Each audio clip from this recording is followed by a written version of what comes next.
नमस्कार दोस्तों, मैं डॉक्टर जिग्ना आपका बहुत बहुत स्वागत करती हूँ।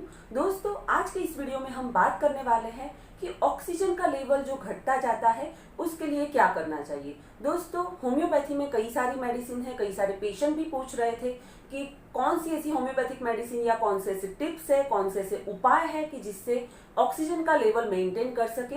तो दोस्तों, आजकल जो सिचुएशन चल रहा है कोविड का, तो उसकी वजह से ऑक्सीजन बहुत ही डिक्रीज हो रहा है लोगों में। सिम्टम्स इतने नहीं होते फिर भी उनका ऑक्सीजन लेवल मेंटेन नहीं हो पाता, 95 से 90 से भी कम होता जा रहा है। ऐसी सिचुएशन में, ऐसे क्राइसिस में देश है हमारा कि ना तो हॉस्पिटल में जगह मिल रही है, बेड अवेलेबल हो रहा है, ना तो ऑक्सीजन अवेलेबल हो रहा है। तो लोगों को बहुत परेशानी का सामना करना पड़ रहा है हॉस्पिटलाइजेशन के लिए, ऑक्सीजन के लिए, और लोग बहुत ही परेशान हैं कि कैसे ऑक्सीजन की कमी को पूरा किया जाए। तो आज के इस वीडियो में मैं बात करूंगी कि कौन सी ऐसी होम्योपैथिक मेडिसिन है कि जिसको आपको लेनी चाहिए, कौन से ऐसे प्राणायाम है, कौन सी ऐसी होम रेमेडीज है कि जो आप करें ताकि ऑक्सीजन का जो डिक्रीज होता हुआ लेवल है वो आप मेंटेन कर सके। दोस्तों, यहाँ पे मैं एक बात आपको क्लियर करना चाहूंगी कि ऑक्सीजन का लेवल अगर आपका 95 से कम, जैसे कि 94, 93, 92 होता चला जा रहा है, तो आपको ये दवाई शुरू कर देनी है बिना विलंब किए। और ऑक्सीजन का लेवल 90 से भी कम होता रहा है, जैसे 89, 88 तक चला गया है और उससे भी कम 80, 85 ऐसा, तो बिना विलंब किए तुरंत ही आपको हॉस्पिटल के लिए प्रस्थान करना है। यहाँ पे आपको कोई भी घर बैठे इलाज नहीं करना है। जैसे 95 से कम है पर 90 से कम नहीं हुआ है, तो आप घर बैठे इलाज करें, पैनिक ना हो जाए। पैनिक होने से, स्ट्रेस में आ जाने से, भाग दौड़ करने से और भी ऑक्सीजन डाउन हो सकता है। पर अगर 90 से कम हो गया है तो मैं बार बार कहूंगी कि आप वेट ना करें, हॉस्पिटल के लिए तुरंत प्रस्थान करें। तो दोस्तों, शुरू करते हैं कौन सी दवाई आपको लेनी चाहिए। तो नंबर 1 मेडिसिन है कार्बोवेश 200।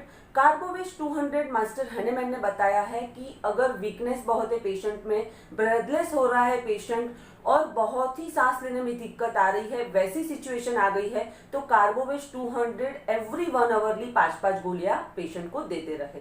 दूसरी मेडिसिन है एस्पिडोस्पर्मा क्यू, यानी कि एस्पिडोस्पर्मा मदर टिंचर। उसको आप 10-10 बूंदे हाफ कप ऑफ वाटर में दे पेशेंट को जिसका ऑक्सीजन लेवल 95 से कम होता जा रहा है, 92, 93 हो गया है, 91 हो गया है, उसको आप दे सकते हैं। हर 2 घंटे में या हर 1 घंटे में भी उसको आप रिपीट कर सकते हैं। जैसे ऑक्सीजन का सेचुरेशन मेंटेन होता जाता है तो आप उसे एवरी 4 आवरली भी कर सकते हैं। दोस्तों, यहाँ पे और एक बात मैं क्लियर करना चाहूंगी कि होम्योपैथी में बहुत सारी मेडिसिन ऐसी है कि जो इस एक्यूट सिचुएशन में काम आती है, बहुत ही लाभप्रद है। तो आप कोई होम्योपैथ से कंसल्ट करें और उनकी सलाह से ही आप मेडिसिन शुरू करें, सेल्फ मेडिकेशन बिल्कुल भी ना करें। तो दोस्तों, ये थी होम्योपैथिक मेडिसिन।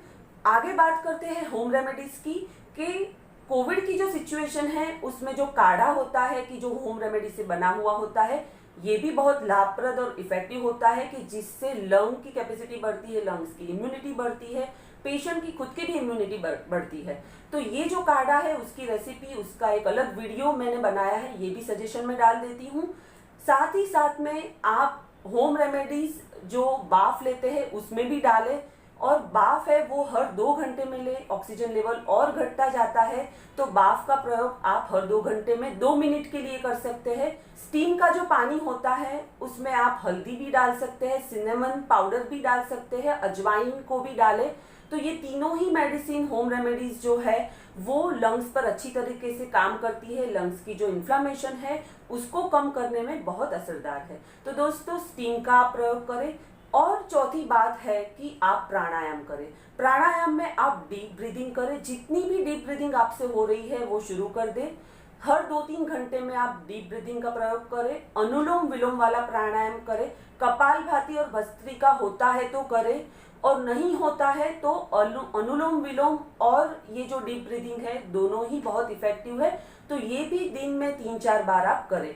तो दोस्तों, ये सारी बातें हैं कि जो आपके ऑक्सीजन को इम्प्रूव कर देगी, 95 से 96, 97, 98, 99 तक भी ला देगी।